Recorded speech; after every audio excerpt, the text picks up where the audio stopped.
आहा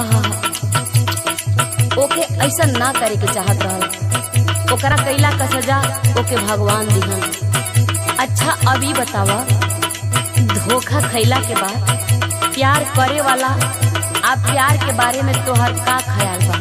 ल सुना सुनावा तनी। लागे न केहू